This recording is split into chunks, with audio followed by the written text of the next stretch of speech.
अस्सलाम वालेकुम नाज़रीन, खबर और तज्जिया के साथ मैं सना कहवान। प्रोग्राम में मेरे साथ मुज़म्मिल सरवरदी साहब। मुज़म्मिल साहब बहुत शुक्रिया। नाज़रीन, प्रोग्राम का आगाज़ सबसे बड़ी खबर, तहलका खेज़ खबर। 3 दिन गुजर चुके लेकिन उसके बावजूद अभी गिरफ्तारियों का सिलसिला रुका नहीं, थमा नहीं। जनरल फैज़ के कोर्ट मार्शल के सिलसिले में 3 रिटायर्ड अफसरान समेत मुतादिद गिरफ्तार हो चुके हैं और एक्सपेक्ट ये किया जा रहा है कि मुतादिद गिरफ्तार होने भी वाले हैं। मुज़म्मिल साहब, 3 रिटायर्ड अफसरान हैं, नाम सामने आ चुके हैं। Brigadier retired Ghaffar, brigadier retired Naeem और कर्नल आसिम, जो जिनको गिरफ्तार कर लिया गया है और मजीद भी कहा जा रहा है कि सहूलत कारी के चक्कर में गिरफ्तार होंगे। कैसे देखते हैं इन गिरफ्तारियों को? पहले दिन गिरफ्तारी जब फौज ने जाहिर की तो उसमें तो सिर्फ इतना था कि रिटायरमेंट के बाद आर्मी एक्ट की खिलाफ वर्जी की गई है, लेकिन अब ये बात तस्लीम कर ली गई है कि रिटायरमेंट के बाद सियासी पैगाम रसानी और सहूलतकारी में मुलव्वस है, जिसकी तरफ ख्वाजा आसिफ साहब अच्छा इशारा करते हैं। चले, ख्वाजा साहब का कहना अपनी बात है, फौज का कहना अपनी बात है। वैसे तो ख्वाजा साहब भी वजीर दिफा हैं और उनका कहना भी अपनी जगह बड़ा इम्पोर्टेंट है, ख्वाजा आसिफ साहब का, और हम उसको, क्योंकि उनका पोर्टफोलियो वजीर दिफा का है। अब सूरत हाल ये है कि सियासी सहूलतकारी और सियासी पैगाम रसानी तो फिर तहरीक इंसाफ के साथ ही है ना। जनरल फैज़ सियासी सहूलतकारी और सियासी पैगाम रसानी आजकल नून लीग की तो करेंगे नहीं, उसके लिए तो मौजूदा DGIC और मौजूदा फ़ौज का सारा सिस्टम मौजूद है, और किसी जमात के लिए भी नहीं करेंगे। तो फिर इसका मतलब है कि जो जनरल फैज़ के ख़िलाफ़ तहकीकात हैं वो तहरीक इंसाफ के साथ पैगाम रसानी और उनकी सियासी सहूलतकारी के हवाले से है। पहली बात तो ये क्लियर हो गई, और अब तो ओन कर लिया, और मतलब बाकायदा तौर पे जो चार्जेस सामने आए ऑफिशियली, उससे ये बात साबित हो गई कि ये बात अब तहरीक इंसाफ के लिए हो रही है। अच्छा, लेकिन खान साहब ने तो लातालुकी का इजहार किया। उन्होंने कहा चले, खान साहब का हम लास्ट सेगमेंट में बात कर लेंगे, अभी हम फौज की बात कर लें, तो खान साहब की बात हम लास्ट सेगमेंट में कर लेंगे, तहरीक इंसाफ, ठीक है ना। तो अब सूरत हाल ये है कि अगर तहरीक इंसाफ की सहूलतकारी की और आर्मी एक्ट की खिलाफ वर्जी की बात हो रही है तो बहुत सारे लोग बहुत सारे नाम ले रहे हैं जो अदर देन फौज भी हैं। मसलन साबिक चीफ जस्टिस साकिब निसार साहब का नाम भी आ रहा है। हाँ जी, उनका नाम भी आ रहा है कि बाजवा साहब के गिर्द भी घेरातंग करने की कोशिश की जा रही है। देखिए, मैं बाजवा साहब के बारे में आपको क्लियर करता हूँ। मैं नहीं समझता इस सारे मामले में बाजवा साहब कहीं भी पकड़े जाएंगे, क्योंकि फौज के अंदर एक सिस्टम है कि जो आर्मी चीफ के अहकामात हैं उनको एक सैंक्टिटी और कवर हासिल है। जनरल बाजवा ने जो अहकामात बतौर आर्मी चीफ दिए हैं उन पर उनको प्रोसिक्यूट नहीं किया जा सकता, वो गलत है या सही है फौज के निज़ाम में। और आर्मी चीफ से हटने के बाद उनके इमरान खान से इतने अच्छे तल्लुकात नहीं थे कि वो इमरान खान की सहूलतकारी करते। आप मेरी बात समझे। इससे पहले किसी ने सहूलतकारी नहीं की, सियासत में मुदाखलत किसी जनरल ने नहीं की। देखें, बतौर आर्मी चीफ उन्होंने जो किया वो उसको कवर हासिल है, और आर्मी चीफ से हटने के बाद उनका PTI से कोई ऐसा ताल्लुक नहीं है कि हम कह सकें कि उन्होंने PTI की सहूलतकारी की है, नून लीग के लिए की। देखिए, आप मेरी बात में, इस वक्त बात हो रही है जनरल फैज साहब की 9 मई के तनाजुर में और सब में PTI की सहूलतकारी की, और लोग कह रहे हैं कि जनरल बाजवा का नाम भी आएगा। तो मैं ये पॉइंट रेस करना चाहता हूँ कि जनरल बाजवा पर PTI की सहूलतकारी का इल्ज़ाम नहीं है, क्योंकि उनके PTI से अच्छे टर्म्स ही नहीं थे। बानी PTI उनको तकरीरों में बुरा भला कह रहे थे, वो क्यों बानी PTI की सहूलतकारी करेंगे। नून लीग भी उन्हें बुरा भला कह रही थी, नवाज शरीफ साहब ने भी एतराज उठाए, मरियम नवाज साहिबा भी एतराज उठाती रही। आप डाइवर्ट ना करें, अभी हम बात कर रहे हैं फैज के केस में। अब नहीं, अभी हम बात कर रहे हैं फैज के केस में कि फैज के केस में कौन कौन पकड़ा जा सकता है। तो उसमें तो जनरल बाजवा नहीं आ सकते। मेरा ये पॉइंट है कि आप उसको डाइवर्ट ना करें, आप उसमें जनरल बाजवा नहीं आ सकते। जनरल बाजवा इसलिए नहीं आ सकते कि जो काम जनरल बाजवा ने बतौर आर्मी चीफ किए हैं उन पे उनको प्रोसिक्यूट नहीं किया जा सकता, क्योंकि आज जो आर्मी चीफ है वो भी तो अपना जो भी काम कर रहे हैं उनको भी फौज का डिसिप्लिन में कवर हासिल है। लिहाजा जब आपने वो जो काम आपने बतौर आर्मी चीफ किए हैं, मेरा नहीं ख्याल कि फौज के सिस्टम में उनको प्रोसिक्यूट करने की कोई जगह है।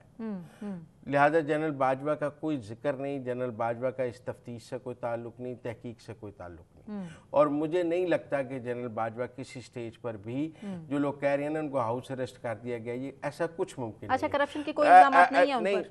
कोई देखें, कोई करप्शन की तहकीकात नहीं है। फैज साहब पे क्या है, फैज साहब पे जो टॉप सिटी वाला केस है वो सुप्रीम कोर्ट ने भेजा है और बाजवा साहब का उससे कोई ताल्लुक ही नहीं है। अब 9 मई भी जोड़ रहे हैं जनरल फैज से। देखिए 9 मई को बाजवा साहब तो आर्मी चीफ नहीं थे और बाजवा साहब ने 9 मई कराया नहीं क्योंकि वो आसिम मुनीर की जगह लेना नहीं चाहते थे। जनरल फैज की तरफ इशारा है। अब देखिए ना जी, नाम तो जनरल फैज का आ रहा है कि 9 मई की, जैसे ख्वाजा आसिफ साहब का एक शॉट है। जी जी, वो क्या कह रहे हैं पहले सुनवा लेते हैं। 9 मई को जो हुआ है, मैं अगेन मैं कहूंगा कि मैं ये मेरी कोई इंफॉर्मेशन जो है बेस्ड नहीं है, मेरा ये सियासी कंक्लूजन है कि उसमें उन्होंने रोल अदा किया और जो मिलिट्री टारगेट्स जो है आइडेंटिफाई किए गए जिसके ऊपर पीटीआई के वर्कर्स ने और लीडरशिप ने अटैक किया, उस सारे प्रोसेस के अंदर डायरेक्टली और इनडायरेक्टली जनरल फैज साहब की जो है वो राय और ओपिनियन और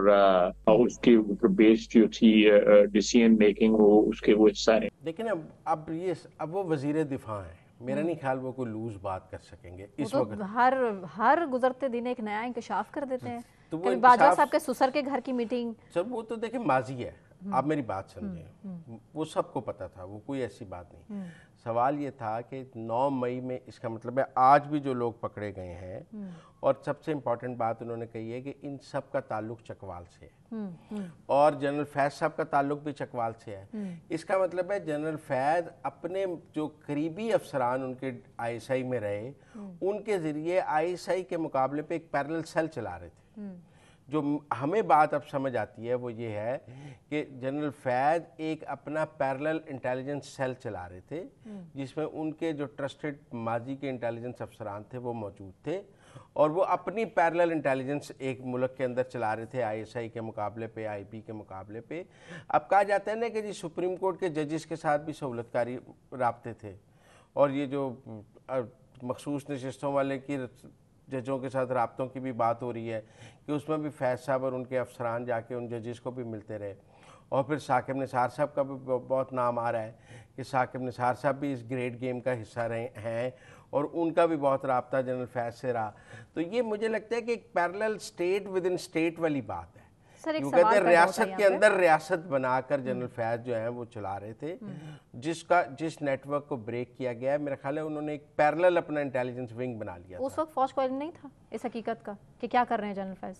देखिए कब इल्म तो हुआ मुझे तो पता नहीं, लेकिन अब जो चीजें अनफोल्ड हो रही हैं मैं उनके बारे में बात कर रहा हूँ।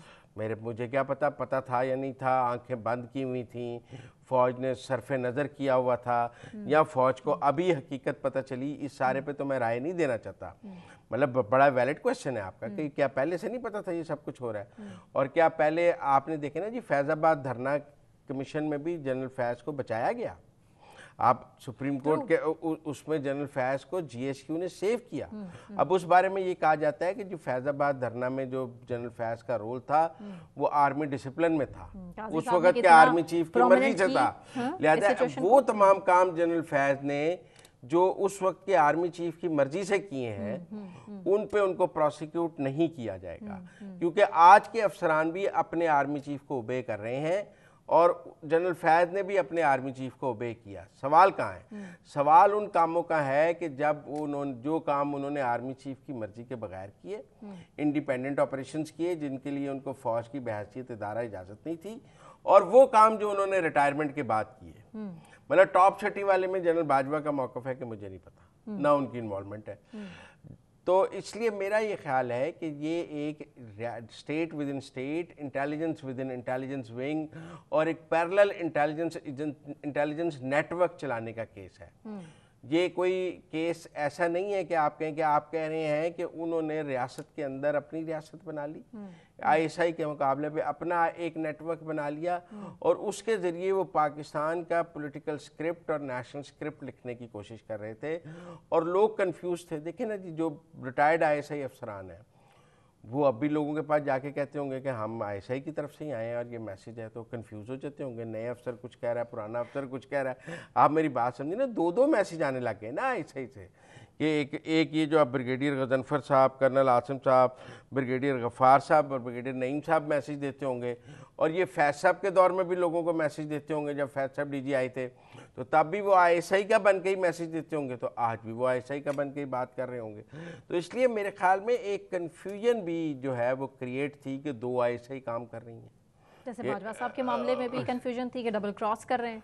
कौन? नवाज शरीफ साहब के साथ भी और शहबाज शरीफ साहब के साथ भी हैं, और दूसरी तरफ इमरान खान साहब को भी वो फैसिलिटेट करने की कोशिश कर रहे थे। बाजवा साहब कौन? बाजवा साहब जी। देखिए, आर्मी चीफ कुछ भी कर रहा था, आर्मी चीफ को एक सैंक्टिटी हासिल है, आप आर्मी चीफ को उस पर प्रोसिक्यूट नहीं कर सकते। हमने यहाँ मुशर्रफ पे आर्टिकल 6 लगा के देख लिया, फौज नहीं लगाने देती ना। आप मेरी बात में जैसे जिन लोगों का ये ख्याल है ना कि जनरल बाजवा भी पड़े जाएंगे, वो एवं ख्वाब ख्याली बात कर रहे हैं। Army chief is untouchable.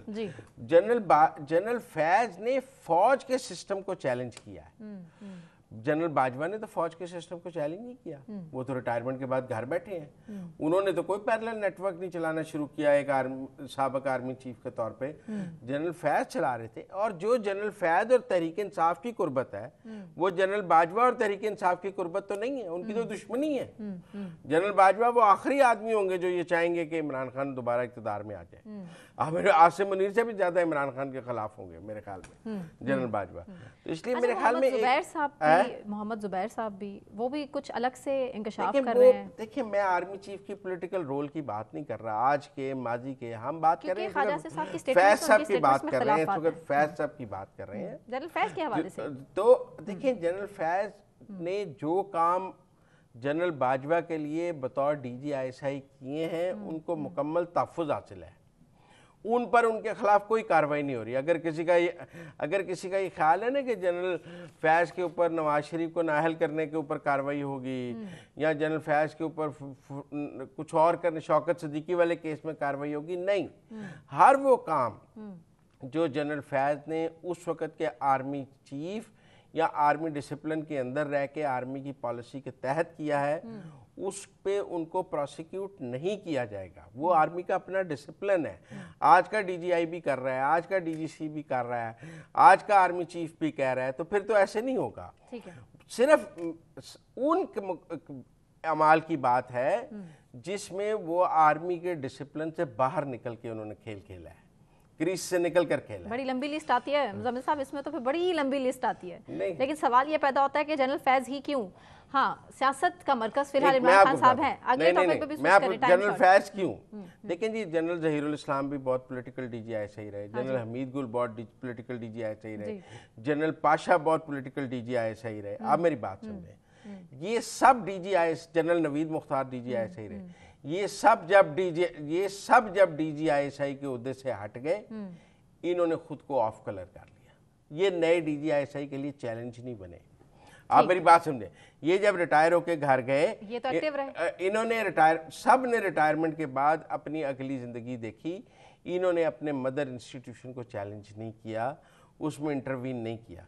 General Faiz ने रिटायरमेंट के बाद अपने मदर इंस्टीट्यूशन को न सिर्फ चैलेंज किया, इंटरवीन किया, डिसमेंटल किया, बल्कि उसको कमज़ोर करने की, उसके मुकाबले पे अपना एक सिस्टम बनाने की कोशिश की। मजीद गिरफ्तारियां भी हो सकती हैं। जो भी जनरल फैज के इस नेटवर्क में था, जिसको जनरल फैज सब इस्तेमाल कर रहे थे अपने इस नेटवर्क के लिए, अपने इस सारी खेल के लिए, वो सब गिरफ्तार होंगे, क्योंकि यकीनन जनरल फैज के गैजेट्स फौज के कब्जे में है।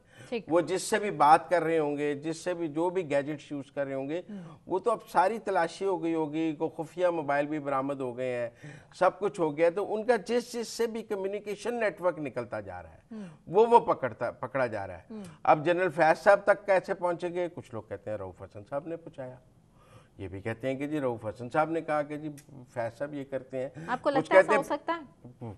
देखिए जी, रऊफ हसन साहब के तो फिर रॉ से ताल्लुकात, भारत से, रऊफ हसन साहब ने तो जुआ भी पकड़वाया, तो और भी बहुत से लोग जो डिसमेंटलिंग हुई वो कहते हैं रऊफ हसन साहब ने नाम दिए। तो इसलिए मेरे ख्याल में ये जो है, ये एक पैरेलल नेटवर्क बनाने का केस है।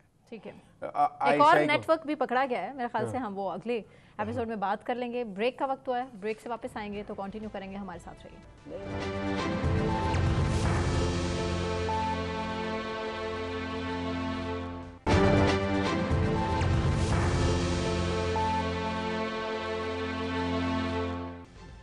वेलकम बैक नाज़रीन, और अब बात करेंगे army chief general Asim Munir की, जिन्होंने वेटरन्स के एजाज़ में इस्तकबालिया दिया और बड़ी इंपॉर्टेंट गुफ्तगू दुश्मन के हवाले से, उसके प्रोपेगेंडे के हवाले से, घिनौने जो ख़तरे मंडला रहे हैं पाकिस्तान की सरजमीन पर, उस हवाले से भी बात की। मज़ीद उन्होंने क्या बात की हम ज़रूर पूछेंगे। हमारे साथ मौजूद हैं major general retired Zahid Mahmood साहब, जो उस इस्तकबालिया में इवेंट में मौजूद थे। जाहिद साहब, thank you so much for joining us. Sir, क्या की पॉइंट्स थे कल की इम्पॉर्टेंट गुफ्तगू आर्मी चीफ साहब की? उन्होंने इस्तकबालिया पेश किया, खराज तहसीन पेश किया, यूँ कह लीजिए। नौजवान बड़ी तादाद में मौजूद थे, वेटरन्स मौजूद थे। क्या की पॉइंट्स थे कल की गुफ्तगू के? जी, कल बड़ा ज़बरदस्त एक वेटरन्स के साथ डिनर था। एक तो 14 अगस्त का मौका था, और जो इस वक्त मुल्क में जो चैलेंजेस हैं, जो हमने सब ने मिलकर जिनका मुकाबला करना है, उसके ऊपर बातचीत हुई। और सबसे बड़ी बात यह है कि देखिए, जो की चीज़ थी वो एक रेजिलियंस हमारी कौम में मौजूद है इन चैलेंजेस को मिलने के मीट करने के लिए जी, और इनको काउंटर करने के लिए। और जो सबसे ज्यादा इस रेजिलियंस के साथ जिस चीज की जरूरत है वो है यूनिटी की। तो अल्हम्दुलिल्लाह वेटरन्स हों या जो सर्विंग लोग हैं इस वक्त, ये एक फैमिली की तरह इस मुल्क के लिए काम करते हैं, और ये हमेशा पाकिस्तान की ये हिस्ट्री रही है। तो यूनिटी की बात हुई है, रेजिलियंस की बात हुई है। रेजिलियंस हमारी कौम में है। अगर यूनिटी के साथ तमाम इदारे, तमाम मकातब फिक्र से लोग, हमारे तमाम पाकिस्तानी मिलकर अगर आगे बढ़ेंगे तो हम इंशाल्लाह इन चैलेंजेस को निपट सकते हैं इनके साथ। तो यही फोकस था चीफ की, जो कल इंटरेक्शन हुआ चीफ साहब का वेटरन के साथ। मोरल सबका बड़ा हाई है, सबका एक ही रिजॉल्व है, चाहे वो वेटरन्स हों या सर्विस में हों, एक सिपाही से लेकर चीफ ऑफ आर्मी स्टाफ तक, इसमें कोई शक नहीं है, किसी को कोई शक नहीं होना चाहिए। सब मिलकर इन चैलेंजेस का मुकाबला करते भी रहे हैं और आगे भी करते रहेंगे। तो इसके ऊपर मेन फोकस था और बातचीत हुई, और बड़ा इनकरेजिंग इंटरेक्शन था, बहुत ज्यादा इनकरेजिंग। हमने माजी में देखा है वेटरन्स की राय तरह डिफरेंट भी हमने देखी है कि वेटरन्स ने अपनी राय जो है वो डिफरेंट तरीके से कभी इजहार किया। पीटीआई के हक में भी हमने वेटरन्स को बहुत ज़्यादा देखा। तो कल अब आपको लगता है कि वेटरन्स और सर्विंग के दरमियान गैप ख़त्म हो गया? मैं सुरवर्दी साहब इस सिलसिले में मैं यही कहूंगा कि ये एक परसेप्शन बना दी गई है। मैं खुद एक वेटरन हूँ, वॉर वेटरन हूँ, और मेरा पूरा खानदान इस फौज से ताल्लुक रखता है। हमसे पहले भी बहुत सीनियर लोग मेरे सर्व कर चुके इस आर्मी में, और मेरा बेटा भी इसी फौज में है। वो अभी इस वक्त पाकिस्तान मिलिट्री एकेडमी में है, ट्रेनिंग कर रहे हैं, वो भी इसी फौज में आ रहे हैं। तो चंद लोगों की राय को सब लोगों की राय नहीं समझ लेना चाहिए। हाँ, जरूर कुछ लोग हैं, जिस तरह भी डिजिटल जो वॉर चल रही है, जो फेक न्यूज हैं, उसके बीच में ऐसे इंप्रेशंस कायम कर दिए जाते हैं कि जैसे यहाँ पर कोई ऐसे गठ जोड़ के साथ चीज चल रही हो। तो ऐसी कोई बात नहीं। अल्हम्दुलिल्लाह कल सीनियर ऑफिसर्स 4 स्टार से लेके एक सिपाही तक वेटरन्स मौजूद थे, और सबका जो इजहार जिन्होंने किया है, इसमें कोई शक नहीं है कि हम एक यूनिटी के साथ इस चैलेंज को इंशाल्लाह मिलेंगे। रॉन्ग परसेप्शंस हैं, ये कोई सियासी जमात हो, कोई भी सियासी जमात हो, इट इज नॉट कि पीटीआई है या मुस्लिम लीग है या पीपल्स पार्टी है, कोई भी सियासी जमात हो, ये पाकिस्तान की आर्मी है, ये याद रखिएगा। हुकूमतें आती जाती रहती हैं, पार्टीज आती जाती रहती हैं, ये पाकिस्तान आर्मी है, और पाकिस्तान आर्मी सबके लिए है। जब हम मुल्क पे दिफा करते हैं, जब हम गोलियों का सामना करते हैं, तो हम ये नहीं कहते कि ये गोली मैं मुस्लिम लीग जनरल साहब, हमने तस्वीरें देखी हैं डिनर की।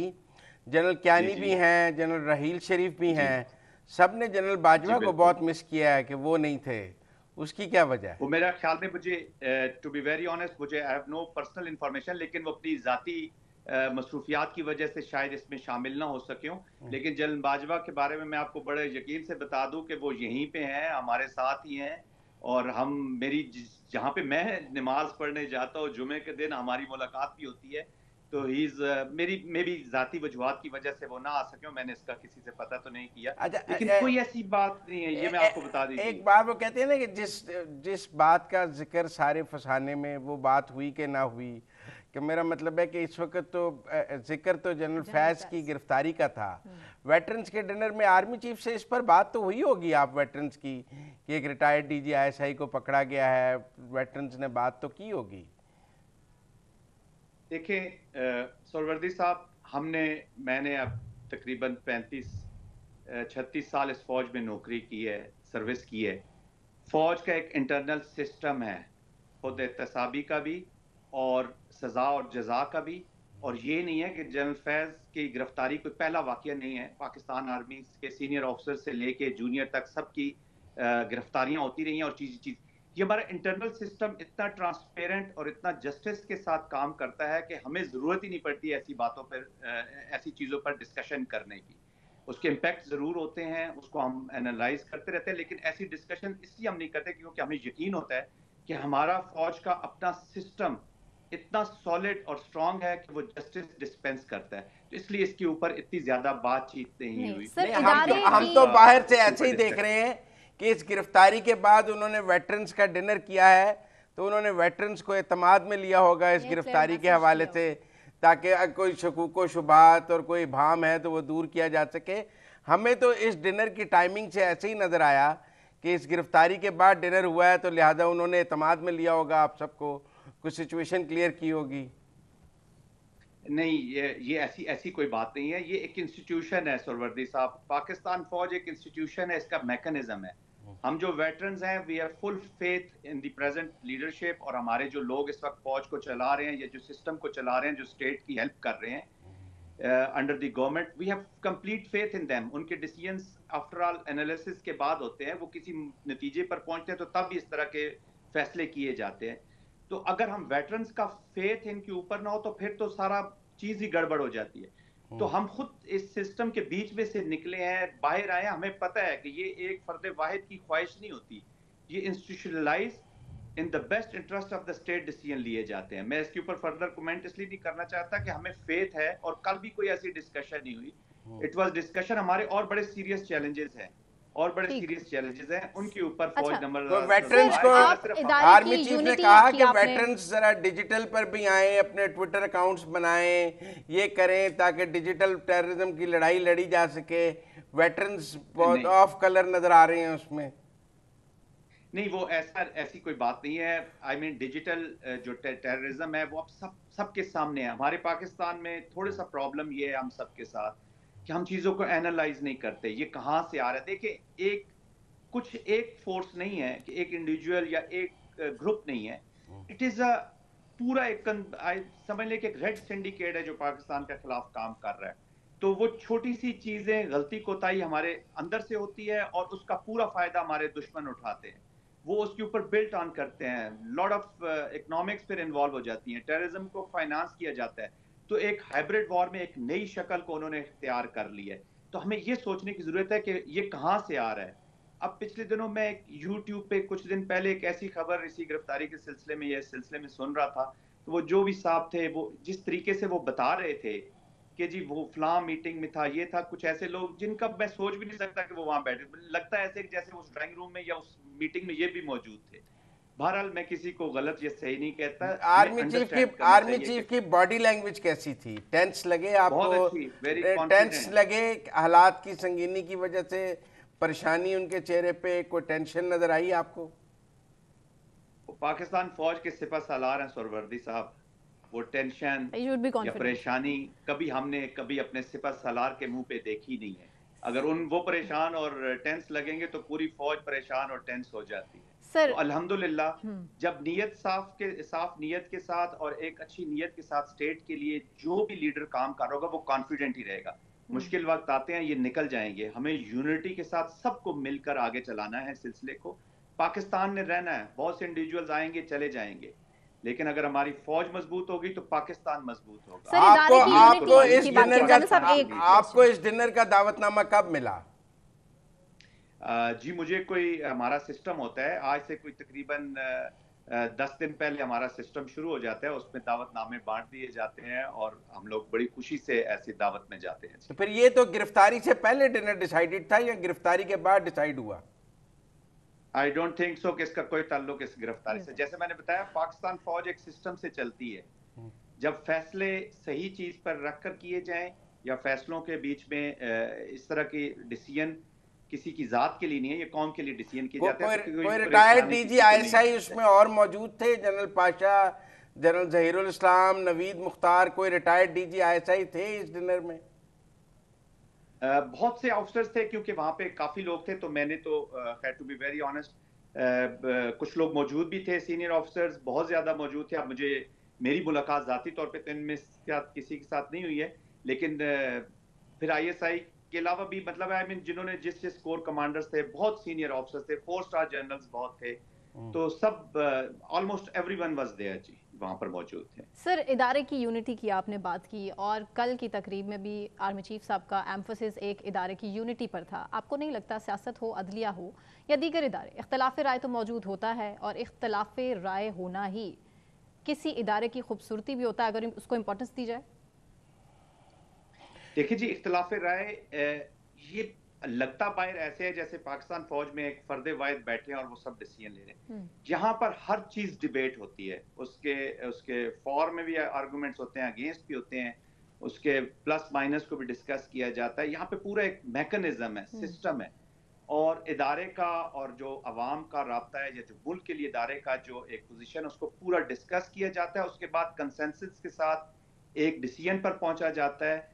ये है कि अगर कोई इख्तलाफ राय भी रखता है या उसको कोई इश्यूज होते भी हैं, तो जब ये डिसीजन एक हो जाता है तो वो फिर चीफ ऑफ आर्मी स्टाफ से लेके लीडरशिप से लेके एक छोटे सिपाही तक ये फिर सबका डिसीजन होता है, हम उसको ओन करते हैं। अच्छा, आपकी मौजूदगी का फायदा उठाते हुए बहुत सारे लोगों को ये समझ नहीं आ रही कि आर्मी एक्ट की खिलाफ वर्जी क्या होती है। What is army act? आपके रिटायरमेंट के बाद आपके ऊपर आर्मी एक्ट कैसे लागू है और उसमें क्या कोड ऑफ कॉन्डक्ट है जिसकी खिलाफ वर्जी है?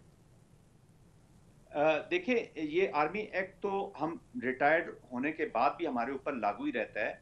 उसकी वजह ये होती है कि 2 साल तक जैसे हम अपनी रिटायरमेंट के बाद मुख्तलिफ इसकी शिकें हैं जो हम साइन करते हैं कि जी हमने आर्मी एक्ट के बाहर हम नहीं जा सकते। अब जैसे रिटायरमेंट के 2 साल बाद तक हम पॉलिटिक्स में मिसाल के तौर पर हिस्सा नहीं ले सकते या और ऐसी सरगर्मियों में इन्वॉल्व नहीं हो सकते, क्योंकि रिटायरमेंट के बाद भी हमारा फौज से ताल्लुक रहता ही है। जैसे हमारी पेंशन्स वगैरह हैं, हमारा सारा कुछ उस सिस्टम के, क्योंकि ये army act basically is the government, this is the contract with the state. ये कोई सिर्फ फौज के इंस्टीट्यूशन के साथ नहीं है, हम एज ए बहसियत पाकिस्तानी हमारा कॉन्ट्रैक्ट स्टेट के साथ हुआ, उसी के बीच में ये हमारे ऊपर लागू रहता है। और there are few matters also जिसमें जो सिविलियंस भी फौज के साथ काम कर रहे हैं या फौज के दायरे, तो वो भी आर्मी एक्ट के नीचे आते हैं। तो उनका एक through out even after retirement हमारा आर्मी एक्ट के अंदर, क्योंकि हम प्रीवी होते हैं बहुत सी इंफॉर्मेशन के, बहुत सी पोजीशंस पे रहे होते हैं, डिफरेंट पोजीशंस पे लोग काम करके गए होते हैं, तो अगर हम उस एक्ट के नीचे न रहे तो हर इंडिविजुअल अपना फिर अपने तय वो अपनी जिंदगी में कुछ भी फैसले कर सकते हैं।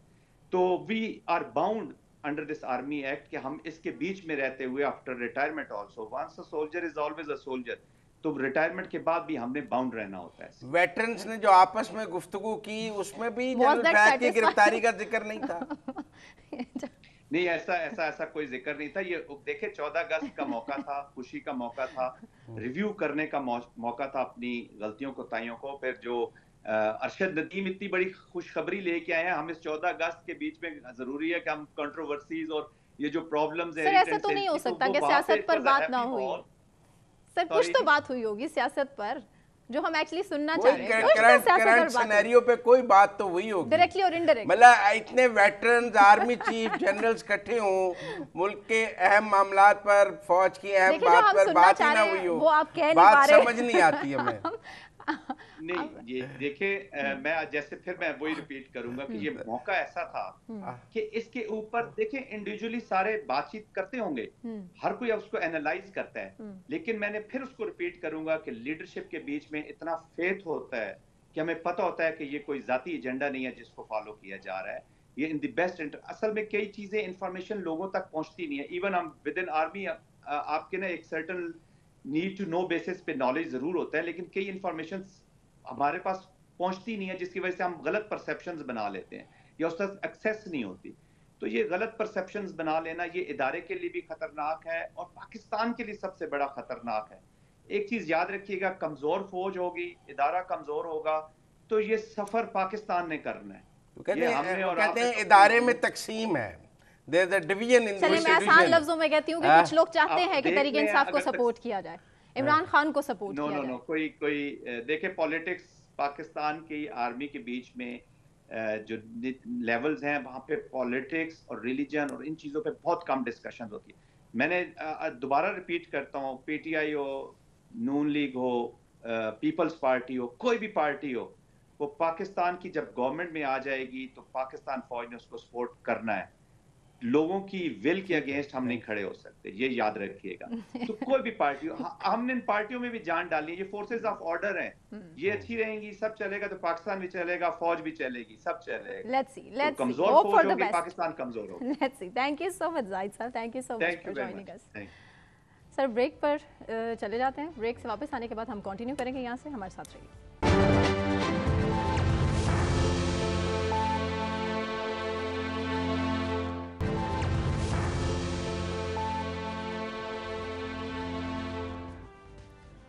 वेलकम बैक नाजरीन। बानी पीटीआई इमरान खान की गैर रस्मी सहाफ़ियों से गुफ्तगू हुई है और एक और बड़ी इंपॉर्टेंट डेवलपमेंट आज हुई है। Deputy superintendent jail Adiala jail, जिसको गिरफ्तार कर लिया गया है, हिरासत में ले लिया गया है, क्योंकि इल्ज़ामात यही हैं कि सहूलतकारी कर रहा था। वो इमरान खान साहब के लिए मैसेज कन्वे किया करता था और कहाँ कहाँ वो मैसेज पहुँचा रहा था, ये मुज़म्मिल साहब से हम लेंगे अंदर की खबर। मुज़म्मिल साहब, कितनी और मजीद गिरफ्तारियां खान साहब के इर्द गिर्द के? देखिए, ये जो जेल का सेल है ना, इसमें 2 लोग और भी गिरफ्तार हुए हैं। टोटल 6 मुलाजमीन हैं जिनसे बातचीत हो रही है। ये जो डिप्टी सुपरिटेंडेंट साहब हैं, मोहम्मद अकरम, ये जुल्फी बुखारी इनके सिफारशी होते थे। ये 15 साल से वैसे तो अडियाला लगे हुए हैं। शाहिद खाकान भी इनके सिफारशी रहे हैं, यूसुफ रजा की जो भी इनके सिफारशी रहे हैं, लेकिन ताज़ा सिफारिश इनकी जुल्फी बुखारी की होती थी जो पीटीआई दौर में। अब भी जो तफ्तीश हो रही है वो ये है कि ये बानी पीटीआई और जुल्फी बुखारी और बुशरा बीबी के दरमियान पैगाम रसानी का काम करते थे, और बानी पीटीआई को मोबाइल की सहूलत देने का भी इन पे इल्ज़ाम है, जिससे वो जुल्फी बुखारी से बात करते थे या मैसेज एक्सचेंज हो जाते थे, और बुशरा बीबी के साथ भी कम्युनिकेशन में काम करते थे। तो इस तरह जो, और ये भी कहा जा रहा है कि यही जो डिप्टी सुपरिटेंडेंट हैं ये बानी पीटीआई और जनरल फैज़ के दरमियान भी कम्युनिकेशन कराते थे। तो ये एक ये अभी तक एतराफ़ नहीं किया गया। नहीं, जो खबरें आई हैं, देखो एतराफ़ तो अभी जो खबरें आई हैं कि ये भी बानी पीटीआई का जो कम्युनिकेशन नेटवर्क है ना, जिसके ज़रिए वो जुल्फी बुखारी, फैज़ और इन कुछ लोग तो उनको जेल में मिल लेते हैं ना जाके, मतलब बैरिस्टर गौहर, असद कैसर, ये सब लोग तो उनको मिलने की इजाज़त है। ये कम्युनिकेशन उन लोगों के लिए थी जो बानी पीटीआई को जेल में मिल नहीं सकते थे, और बानी पीटीआई जो लोग उन्हें मिलने आते थे उनके ज़रिए इन लोगों को पैगाम भी नहीं देना चाहते थे। मतलब जुल्फी जो बाहर सारा नेटवर्क चला रहे थे, जो कांग्रेस से करारदाद और हाउस ऑफ कॉमन्स और ये सारा जो जुल्फी बाहर सारा कर रहे थे लॉबिंग, वो बानी पीटीआई और जुल्फी के दरमियान डायरेक्ट वो बजरिया बैरिस्टर गौहर या उमर यूब नहीं हो रही थी, क्योंकि सर्वेलेंस तो रही है वहाँ पे भी। उसमें ये डिप्टी सुपरिटेंडेंट जो है वो जो इमरान खान को अपडेट करना कि अब अमेरिकी कांग्रेस की करारदाद आ रही है, अब यूएन चैप्टर का आ रहा है, अब हम हाउस ऑफ कॉमन्स में जा रहे हैं, अब हम फलां से कर रहे हैं, उसमें इमरान खान उनकी जो अपने कनेक्शन, वो सारा नेटवर्क और फैज़ साहब का नेटवर्क जिसमें जजेस वाला मामला भी और सारा ये इसके ऊपर है। लेकिन मैं एक बात पर बड़ा हैरान हूँ, क्या 15 साल से अडियाला, कितना ताकतवर डिप्टी सुपरिटेंडेंट था। 15 साल से अडियाला लगा हुआ था, और बज़ाहिर साहब ने जो क्लेम किया वो ये किया है कि ये बड़ा सख्त किस्म का डिप्टी सुपरिटेंडेंट था। खान साहब से सहाफ़ियों से मुलाकात में भी बड़ी मुश्किलात रही हैं इसके दौर में। बज़ाहिर तो ये शो करता था कि वो गुस्से में है, वो खान साहब से किसी को मिलने नहीं देता, लेकिन अगर ये बात है कि नेटवर्क चला रहा था और खान साहब के लिए सहूलतकारी कर रहा था, तो ये फिर बहुत उसका बड़ा अच्छा डिस्गाइज बहुत अच्छा कर लेता था। तो आप मेरी बात समझिए, तो मेरा ख्याल है उसके लिए काफ़ी अभी इसकी गिरफ्तारी जो है ना, मेरा ख्याल है अभी ये असासिदारों के ही पास है, लेकिन वकला को भी अदालत के हुक्म के बावजूद लेकिन मैं समझता हूँ कि फिलहाल उसकी गिरफ्तारी जाहिर नहीं की गई, वो मेरा ख्याल इंटेलिजेंस इदारों के पास ही है, और जो लोग फैज़ साहब को इन्वेस्टिगेट कर रहे हैं वही इसको भी इन्वेस्टिगेट कर रहे हैं। ये एक ही कड़ियाँ मिलाएंगे, कड़ियाँ से कड़ियाँ मिलेंगी, तो ठीक है ना। तो आज बानी पीटीआई ने क्या कहा है, अब आपका फेवरेट सब्जेक्ट जो सुबह से मतलब पहले सेगमेंट से आप बेताब हैं बानी पीटीआई की गुफ्तगू करने के लिए, और मैं आपको करने नहीं दे रहा था बार बार, तो अब आप कर लें। क्योंकि सियासत चूंकि उनके गिर्द घूमती है। पता नहीं गिर्द आपको लगता है गिर्द घूमती है, आप देखें ना, मुझे तो लगता है आसिफ मुनीर के गिर्द घूमती है, मुझे तो लगता है नवाज शरीफ के गिर्द घूमती है, बिलावल आसिफ जरदारी के गिर्द घूमती है, कनेक्ट जो इक़्तिदार में है। ये नून लीग, ये बेसिकली नून लीग क्या कर रही है ये भी क्लियर किया है बानी पीटीआई ने, और कहा है कि जी जनरल फैज़, नवाज शरीफ और शहबाज शरीफ की ये शर्त थी कि जनरल फैज़ को हटाया जाए, और यही वजह है कि जनरल फैज़ को हटाने पर मेरी जनरल बाजवा से सख्त तलखी भी हुई थी। ये क्लियर किया हटाते वज़ीर आज़म का इख्तियार था, जनरल DGI लगाना और हटाना वज़ीर आज़म का इख्तियार है, आप ना हटाते। वो क्लियर कर रहे हैं ना, नापसंद तो थे ये अब उनकी हुकूमत है, वो अपनी हुकूमत में जानबूझ के केसेस बन रहे हैं। नहीं आप मेरी बात नहीं समझ रहे। DGI प्राइम मिनिस्टर की अप्रूवल से लगता है, प्राइम मिनिस्टर की अप्रूवल से हटता है। बानी पीटीआई गिला करने की बजाय ये बताएं कि उन्होंने हटाया क्यों, ना हटाते, तलखी क्यों की। वो कहते हैं मेरा इख्तियार है, मैं नहीं हटाता फैज़ को। दुनिया पाकिस्तान के आइन के तहत कोई और उसको हटा ही नहीं सकता था, आर्मी चीफ के पास तो DGI हटाने का इख्तियार नहीं है। तो वो आज जो किसानी बिल्ली खंबा नोचे और आप पछताए क्या हो तो जब चिड़ियां चुग गई खेत, तो मेरा मतलब है आप गुजरे हुए माजी पर रोने से बेहतर है कि आप उस वक्त ना हटाते। मतलब आज जो आप कह रहे हैं कि जी वो बाजवा ने डील कर ली, भाई बाजवा ने डील कर ली, आपने क्या कर लिया, आप बाजवा के ट्रैप में आ गए। नहीं, वो ये कह रहे हैं कि अफगानियों के साथ बेसिकली और तालिबान के साथ, हुकूमत के साथ उस वक्त से इंगेज थे बेसिकली जनरल फैज़, और उनकी इस एंगेजमेंट की वजह से हम नहीं चाहते थे कि जनरल फैज़ को हटाया जाए, अल्लाह के हाथ में और दहशतगर्दी हमारे दौर में उस तरह से नहीं थी जिस तरह आज है। जिंदगी मौत अल्लाह के हाथ में है। इंसान मेरी बात सुने, नोबडी इज इंडिस्पेंसेबल। आप ये कहें कि बानी पीटीआई ये समझते थे कि अगर DGI फैज़ ना रहे तो उनकी हुकूमत भी नहीं रहेगी, क्योंकि कर्नल लियाकत चला रहा था और जनरल फैज़ हुकूमत चला रहा था। खान साहब कहाँ चला रहे थे? नहीं, बाजवा साहब के हवाले से भी इतने डाउटफुल नहीं थे खान साहब। नहीं आप मेरी हुकूमत कौन चला रहा था? खान साहब ने खुद कहा बाद में कि एजेंसियां हमारे सारे काम करती थी, बाजवा साहब के साथ मिलकर चल रहा था, आप मेरी बात समझे। तो आप इमरान खान को तो ये डर था कि अगर फैज़ साहब हट गए तो ये मेरे सारे तोते उड़ जाएंगे, और उनके तोते उड़ गए। वो खुद माने कि फैज़ साहब के हटने की, मतलब नए DGI ने उनके तोते संभालने का काम नहीं किया। मेरे ख्याल में इमरान खान साहब फैज़ साहब की हिमायत करना चाहते हैं, लेकिन फौज से डरते हैं। लेकिन वो बार बार ये भी कह रहे थे कि मैं बार बार जनरल बाजवा को ये कहता रहा कि जनरल फैज़ को ना हटाए, लेकिन किसी ने नहीं सुनी। और एक्सटेंशन की बात उन्होंने की कि जनरल बाजवा ने अपनी एक्सटेंशन के लिए जनरल फैज़ को हटाया और ISI को उस वक्त पीटीआई के पीछे लगा दिया। क्योंकि फैज़ साहब भी चीफ बनना चाहते थे, जनरल बाजवा भी एक्सटेंशन लेना चाहते थे। ये एक्सटेंशन के मामलात कब तक आगे जाएंगे? कौन को भुगतना पड़ेगा? क्या फैज़ साहब चीफ नहीं बनना चाहते थे? बनना चाहते थे, तो सपोर्ट भी था। किसका सपोर्ट था? दोनों के दरमियान कुर्सी की लड़ाई थी, इसमें हम क्या करें। लेकिन मैं ये समझता हूँ कि बानी पीटीआई एक तरफ कहते हैं कि मेरा इस मामले से कोई ताल्लुक नहीं, दूसरी तरफ फैज़ के हक में आधे घंटे की तकरीर भी कर देते हैं। तो ये जो ताल्लुक नहीं और फैज़ के हक में तकरीर है ना, लोग इसको मिला के पढ़ें तो बात समझ आ जाएगी। खान साहब के लिए सख्ती मजीद बढ़ने वाली है कि खान साहब के लिए मजीद सख्ती बढ़ने वाली आने वाले टाइम पे। जी वो जो आप मुझे कह रही थी ना, वो जो आप मुझे कह रही थी ना 2 महीने में हुकूमत बदल जाएगी, वो अब आज मुझे वो बात करें तो समझ नहीं आएगी। अनप्रेडिक्टेबल पाकिस्तान की सियासत में फिर भी ये कहूंगी। मुझे सना कहवान को, मुज़म्मिल सरवदी साहब को इसी के साथ इजाजत दीजिए। अपना बहुत ख्याल रखिए। अल्लाह हाफ़िज़।